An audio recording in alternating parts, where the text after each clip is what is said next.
Hello, hello, hello mga kabel! So, welcome na naman sa ating vlog. For today's video ay magluluto na naman tayo ng gulay at may repolyo at saka sitaw. At itong alugbate, sardinas lang muna ang ating ipanghalo. Kasi wala tayong karne. So, ayan, napakasustansya na naman ang ating lulutuin ngayon. At ito may sayuti na tayo guys na nalagyan na ng mga... So, ayan, hinalo na natin ang sitaw natin at ang sayuti at ang ating sardinas para na siya, ma-mix na. So, lagyan natin ng soy sauce. Sige, paghalo-haloin, halo-halo. Paghalo-haloin, sama sa iyong minamahal.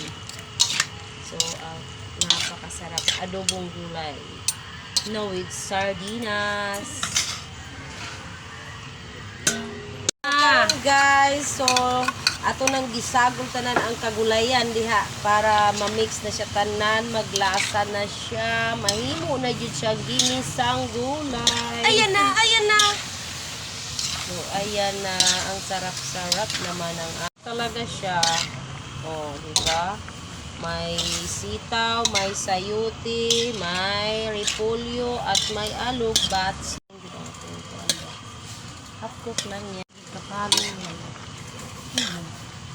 So, yan na.